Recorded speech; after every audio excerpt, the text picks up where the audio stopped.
और संपत्ति के हम साधु मनमौजी हैं, कोई अगर दे जाए तो कोई बुराई नहीं हमें। दोस्तों बड़े बड़े कस्बों से लेकर छोटे छोटे गांवों तक इस टाइम केवल एक ही इंसान चारों तरफ दिखाई दे रहा है, और वो है बागेश्वर धाम के धीरेन्द्र कृष्ण शास्त्री, जिन्हें लोग बागेश्वर धाम सरकार के नाम से भी जानते हैं।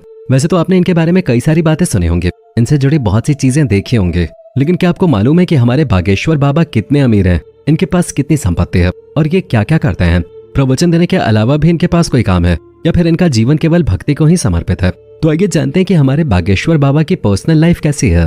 दोस्तों मध्य प्रदेश के छतरपुर जिले में एक बहुत ही नामचीन धाम है जिसका नाम है बागेश्वर धाम, जिसके बारे में आप सब भली भांति जानते होंगे। और इस धाम के प्रमुख कथावाचक हैं धीरेन्द्र शास्त्री। इन्हें मानने वाले लोग पूरे देश से बागेश्वर धाम आते हैं और इनकी कथाओं को सुनने के साथ साथ इनके चमत्कार भी देखते हैं। वैसे देखा जाए तो अभी धीरेन्द्र शास्त्री की उम्र मात्र 26 साल ही है। इनका जन्म 4 जुलाई 1996 को मध्य प्रदेश के छतरपुर में हुआ था। इनके दादा भी एक धार्मिक गुरु थे और धीरेन्द्र शास्त्री अपने दादा को अपना गुरु मानते हैं। लेकिन आज धीरेन्द्र शास्त्री जिस तरह दिखते हैं, पहले ये वैसे बिल्कुल भी नहीं थे, क्योंकि अगर हम इनके बचपन पे नजर डालें तो बहुत ही गरीबी में गुजरा है। दादाजी भले ही धार्मिक गुरु थे और गांव में दरबार लगाते थे, लेकिन इनका परिवार आर्थिक रूप से मजबूत नहीं था, जिसकी वजह से अपने बचपन में धीरेन्द्र शास्त्री को कई सारी मुश्किलों का सामना करना पड़ा। लेकिन अपने दादा की संगति में धीरेन्द्र शास्त्री ने कभी भी उन मुश्किलों की तरफ ध्यान नहीं दिया और बचपन से ही भक्ति और धार्मिक कार्यों में लगे रहे। जहां मात्र 12 साल की उम्र में धीरेन्द्र शास्त्री ने बालाजी भगवान यानी कि हनुमान जी की साधना करनी शुरू कर दी। और आज ये हाल है कि धीरेन्द्र शास्त्री खुद को हनुमान जी को सबसे बड़ा भक्त कहते हैं और उन्हीं की कृपा से उनके पास ऐसी शक्तियां हैं जिनकी बदौलत ये लोगों के मन की बात को समझ जाते हैं और उनकी परेशानियों का हल भी बताते हैं। यही वजह है कि धीरेन्द्र शास्त्री आज पूरे भारत में बहुत ही जाने माने कथावाचक हैं और बाबा के तौर पे जाने जाते हैं। भारत के कोने कोने से लोग सिर्फ इनके दर्शन के लिए आते हैं और जो इनके दरबार तक नहीं पहुंच पाते वो दिन रात इनके प्रवचन सुनते हैं और इनके सुर में सुर मिलाते हैं। आज के समय में लोग बागेश्वर धाम सरकार की भक्ति में इतना डूब गए हैं कि इनकी एक झलक मात्र देखने के लिए लोग बेताब रहते हैं। इनके धाम पर हर दिन हजारों लोग आते हैं और हफ्ते में 2 दिन मंगलवार और शनिवार को भीड़ और भी ज्यादा बढ़ जाती है। यही कारण है कि बागेश्वर धाम के आसपास की जितनी भी जमीनें छतरपुर में हैं, उनकी कीमत आज मुंबई दिल्ली जैसे शहरों से भी महंगी हो गई है, क्योंकि वो जमीनें बाबा के धाम के नजदीक हैं। और यही वजह है कि धीरेन्द्र शास्त्री जी के ऊपर बहुत सारी सरकारी जमीनों पर कब्जे के आरोप भी लग रहे हैं और इस तरह के कई सारे विवाद आजकल सामने आ रहे हैं। यहाँ तक कि धाम में आने वाले लोगों की संख्या इतनी ज्यादा हो गई है कि 1 से 1.5 लाख रुपए दुकानों का किराया पहुंच गया है। इन सब चीजों से बाबा बागेश्वर धाम सरकार को काफी ज्यादा फायदा होता है। तभी तो सूत्रों के मुताबिक बागेश्वर धाम सरकार यानी कि धीरेन्द्र शास्त्री की कुल संपत्ति 20 करोड़ से भी ज्यादा है। हो सकता है कि इनकी संपत्ति और भी ज्यादा हो और उसकी सबसे बड़ी वजह इनके भक्तों की बढ़ती संख्या है। धीरेन्द्र शास्त्री का असली काम कथावाचन करना है, जहाँ ये रामायण और महाभारत के किस्से सुनाकर अपने भक्तों को ईश्वर की भक्ति के लिए प्रोत्साहित करते हैं। और अपने इसी कथावाचन के लिए धीरेन्द्र शास्त्री देश के अलग अलग कोनों में, यहाँ तक कि विदेशों में जाकर कथा सुना चुके हैं और अपने शब्दों का जादू बिखेर चुके हैं। कहा जाता है कि जो कोई भी एक बार धीरेन्द्र शास्त्री की कथा सुन लेता है वो बार बार इनके धाम पहुंच जाता है, क्योंकि इनकी बातों में झलकती भक्ति और ईश्वर के लिए प्यार लोगों को अपनी तरफ आकर्षित कर लेता है। पर अब जाहिर सी बात है कि जब इतनी ऊंचाइयों को कोई छूता है तो उसे नीचा दिखाने वाले लोग भी सामने खड़े हो जाते हैं। और धीरेन्द्र शास्त्री तो इस वक्त फिल्मी हीरो से भी ज्यादा ट्रेंड कर रहे हैं। आए दिन कोई ना कोई वीडियो यूट्यूब के ट्रेंडिंग पेज पे आ जाती है, तो कभी इनके वायरल वीडियोस देखकर लोग हैरत में पड़ जाते हैं। इसी वजह से धीरेन्द्र शास्त्री को सिक्योरिटी की भी खास जरूरत है, जो हर वक्त इनके आसपास मौजूद रहती है। वैसे तो कोई धीरेन्द्र शास्त्री के ऊपर वार नहीं करेगा, लेकिन अगर भूले भटके किसी की बुद्धि भ्रष्ट हो गई और उसने बाबा बागेश्वर धाम के ऊपर वार कर दिया तो सिक्योरिटी इनकी हिफाजत के लिए हमेशा खड़ी रहती है। वैसे दोस्तों बाबा बागेश्वर धाम का कार कलेक्शन भी बहुत शानदार है। धीरेन्द्र शास्त्री के पास टोयोटा की बहुत ही शानदार और पॉपुलर एसयूवी फॉर्च्यूनर है। बाबा एसी से चलना पसंद करते हैं, लेकिन उसके अलावा भी उनके काफिले में कई सारी गाड़ियां शामिल हैं, जिसमें टाटा सफारी और इनोवा जैसी बेहतरीन गाड़ियां शामिल हैं।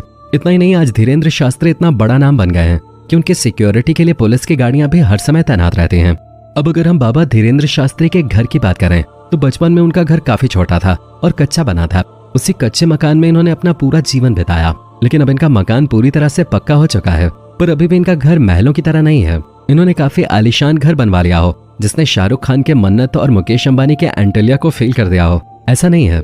अगर आप धीरेन्द्र शास्त्री का घर देखने जाएंगे तो इन्होंने अपने गांव में ही एक साधारण सा 2 मंजिला मकान बनवाया है, जिसे देखकर ऐसा बिल्कुल भी नहीं लगता कि ये उसी शख्स का घर है जिसके दरबार में बड़े बड़े सेलिब्रिटीज नाच गाना करते हों। लोग इनकी एक झलक पाने के लिए बेताब रहते हैं और ये चाहें तो किसी के भी मन की बात समझ जाते हैं। इस तरह के ताकतवर लोग अक्सर बड़े और आलीशान घरों में रहना पसंद करते हैं, लेकिन धीरेन्द्र शास्त्री ऐसे बिल्कुल भी नहीं है। वो अपने परिवार के साथ इसी घर में रहते हैं।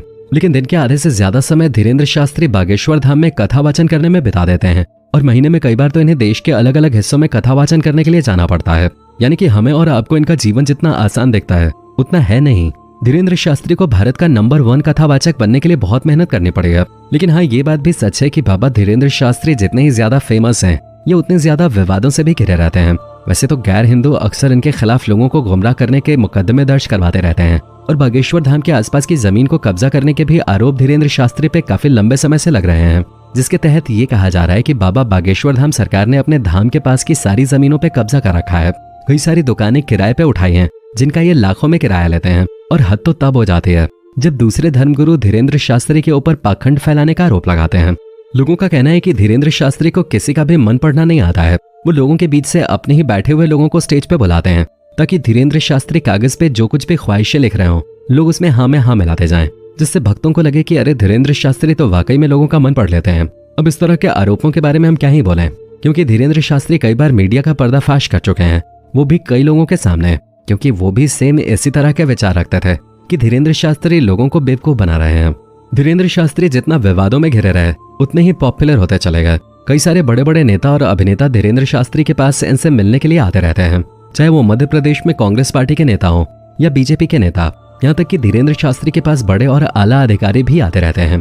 और एक बार तो मनोज तिवारी खुद बाबा के दरबार में जाकर इनका प्रवचन सुन चुके हैं। इतना ही नहीं, केंद्रीय मंत्री नितिन गडकरी जैसे बड़े नेता भी धीरेन्द्र शास्त्री के पास जा चुके हैं।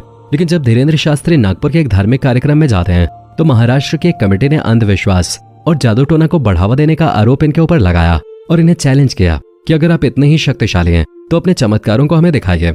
अगर ये सही साबित हुए तो 30 लाख रुपए इनाम भी दिया जाएगा। लेकिन बाबा धीरेन्द्र शास्त्री ने ये चैलेंज एक्सेप्ट नहीं किया, जिसके बाद महाराष्ट्र के उस कमेटी के श्याम मानव ने धीरेन्द्र शास्त्री के खिलाफ पुलिस कार्रवाई की मांग की और कहा कि अगर पुलिस ने कार्रवाई नहीं की तो वो लोग आंदोलन करेंगे।